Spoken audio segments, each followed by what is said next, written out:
Hello, तो कैसे हो लर्निफाई जूनियर्स? परेशान हो? क्यों परेशान हो? जब से ये नोटिफिकेशन आया है कि एआई हमारा पेपर चेक करने वाला है, तब से आप क्या मैं भी परेशान हो गया हूँ। ये सीबीएसई वाले पता नहीं डेली सुबह उठते हैं, देखते हैं कि बच्चा खुश है, ये खुश कैसे है, इसकी खुशी कैसे छीन सकते हैं। पता नहीं डेली नए के नए ड्रामे लेके आ जाते हैं लोग। क्या बोल रहे हैं इस बार कि कह रहे हैं कि एआई आपका पेपर चेक करेगा। एआई करने में देखो, बहुत से लोग कह रहे हैं कि एआई करने में फायदा है, क्या टाइम बचेगा, पैसे बचेंगे, लेकिन बच्चे के पर्सपेक्टिव से सोचो कि प्रॉब्लम्स क्या क्या आएंगी। प्रॉब्लम्स बहुत सारी हैं। कैसे? सबसे पहली चीज है सब्जेक्टिव एनालिसिस।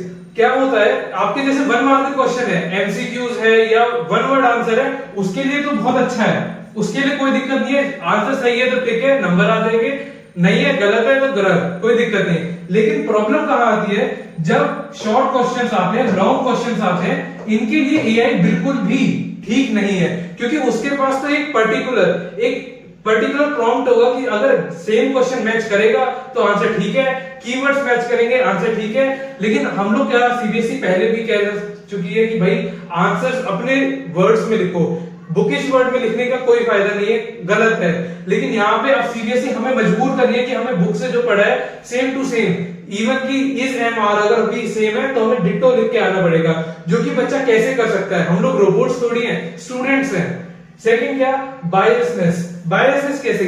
अगर आपके एग्जाम में एक पैराग्राफ आ गया या ऐसे आ गया कि भाई मोबाइल फोन पे कैसे लिखो, आप क्या हो, उनके पॉजिटिव भी बताओगे, नेगेटिव भी बताओगे, लेकिन अगर एआई उसे चेक करेगा तो उसके में पहले से जो प्रॉम्प्ट डला हुआ होगा, पहले से जो उसे ट्रेनिंग दी गई होगी कि भाई ये वाले ठीक हैं और ये वाले गलत हैं, तो आप उसमें अपने पर्सपेक्टिव को उसमें ऐड नहीं कर सकते।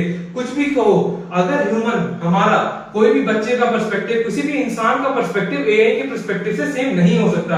आप कितना भी ट्रेन कर लो अपने एआई मॉडल को, आप उसे इतना ट्रेन कर ही नहीं सकते कि बच्चा कोई भी आंसर लिखे, कितना भी सोच के लिखे, कि वो एआई को पहले से पता होगा।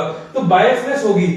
मोबाइल फोन है, वो तो इसे नेगेटिव ही करेगा, लेकिन इसके फायदे भी हैं, नुकसान भी हैं, तो ये सारा जजमेंट एआई कर ही नहीं सकता है। सेकंड क्या है, अंडरस्टैंडिंग। काफी बच्चों की हैंडराइटिंग में, हालांकि हमें हैंडराइटिंग अच्छी करनी ही होती है बोर्ड्स में, लेकिन कितनी भी अच्छी करो, कभी टाइम कम हो जाता है, कभी कोई इश्यू है, कभी कोई इश्यू, जिसकी वजह से हमारी हैंडराइटिंग खराब हो जाती है। और अंडरस्टैंडिंग, फॉर एग्जांपल एक बच्चा है जिसने कॉन्सेप्ट बिल्कुल अच्छे से आता है, लेकिन उसकी ग्रामेटिकल एरर्स जो है वो बहुत सारी हैं, तो क्या करता है एग्जामिनर, अगर 4 मार्क्स का क्वेश्चन है तो कॉन्सेप्ट उसका सही है तो 2 मार्क्स उसे कॉन्सेप्ट के दे देता है और ग्रामर के 2 मार्क्स उसके काट लेता है। लेकिन अगर एआई में ऐसा होगा तो एआई क्या करेगा, ग्रामेटिकल मिस्टेक है, पूरा क्वेश्चन ही काट देगा, आपको इसके एक भी नंबर नहीं देगा, जो कि बच्चों के फेवर में बिल्कुल भी नहीं है। कितना भी याद करके जाओ, अगर छोटी सी भी आपकी ग्रामेटिकल मिस्टेक हो गई तो आपको पूरा क्वेश्चन ही गलत कर देंगे, जो कि बिल्कुल ही जस्टिस नहीं होता है। राइटिंग एंड डायग्राम्स, आप कितना भी अच्छे से नीट एंड क्लीन डायग्राम बना लो, कितने अच्छे से नीट एंड क्लीन हैंडराइटिंग कर लो, कुछ ना कुछ एरर ऐसे आ ही जाते हैं जो कि एआई आपका प्रॉम्प्ट नहीं पढ़ सकता। आपने चैट जीपीटी यूज किया होगा, आपने गूगल का जो सर्च वाला है इमेज सर्च वो यूज किया होगा, कितनी बार ऐसा होता है कि हमारी राइटिंग को वो कुछ और ही समझ जाता है। तो अगर हमने ठीक लिखा भी होगा या ठीक के आसपास कुछ किया भी होगा तो वो तो हमारे को बिल्कुल ही, भाई साहब, कुछ नहीं मिलेगा उसमें, एम्पैथी नहीं होगी। फॉर एग्जाम्पल कोई बच्चा है किसकी के जैसे 22, 23 मार्क्स, 27 मार्क्स आपके जैसे कि पास के होते हैं, 1-2 नंबर से बंदा रह रहा है, तो एग्जामिनर क्या चाहता है कि चलो 1-2 नंबर से रह रहा है, चलो पास कर देते हैं। कोई टॉपर बच्चा है आपके में से कि भाई उसके 99 मार्क्स आ रहे हैं, 98 मार्क्स आ रहे हैं, तो एग्जामिनर भी क्या करेगा, अरे ठीक है चलो इसे टॉप करने दो, 100 के 100 कर सकते हैं। लेकिन एआई एम्पैथी बिल्कुल नहीं दिखाएगा। जो ईयरली हम देखते हैं कि 90% बॉयज गर्ल्स पास हुए हैं, 10% फेल हुए हैं, ये जो रेशियो है वो इतना डिक्लाइन कर जाएगा, इतने नंबर ऑफ बच्चे फेल हो जाएंगे इसके चक्कर में कि इमेजिन भी नहीं कर सकते सीबीएसई वाले। तो उनका रिस्पॉन्सिबल होगा तो होगा कौन? सीबीएसई वाले उनकी रिस्पॉन्सिबिलिटी लेंगे? उनके करियर के साथ खेलने की रिस्पॉन्सिबिलिटी लेंगे? नहीं लेंगे। और क्या, सिस्टम फेलियर। हम आप लोगों ने पहले भी देखा होगा, आपके सीनियर्स वगैरह के नीट एग्जाम हुआ था, कैसा फेलियर हुआ था, बहुत ज्यादा फेलियर था, कहीं पेपर लीक हो रहे हैं, कभी कुछ हो रहे हैं। क्या आप एआई पे डिपेंडेंट हो गए? क्या सिस्टम फेलियर का नहीं हो सकता? कभी किसी का सिस्टम हैक हो गया, कभी कुछ हो गया, तो एआई भी तो फेलियर हो सकता है। और अगर ये हो गया, उसकी जिम्मेदारी लेगा तो लेगा कौन? अकाउंटेबिलिटी इसकी कौन लेगा? सीबीएसई वाले लेंगे या दोबारा पेपर करा देंगे?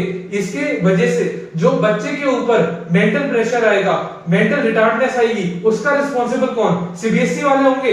नहीं, वो तो अपना पत्ता साफ करके बैठ जाएंगे कि भाई हम क्या कर सकते हैं, एआई हो गया, फिर हमने तो अच्छे के लिए किया था। उन्हें ये चीज अभी समझनी चाहिए कि एआई ठीक है, हेल्प के लिए आप एआई यूज करो, लेकिन प्रॉपरली पूरा डिपेंडेंट मत हो जाओ एआई के ऊपर कि सब काम एआई से कराने हैं। पैसे बचाने हैं, ठीक है बचाओ पैसे, लेकिन हर चीज में पैसे बचाने नहीं, हमें बच्चे की भी सुननी पड़ेगी, बच्चे को क्या चाहिए क्या नहीं चाहिए।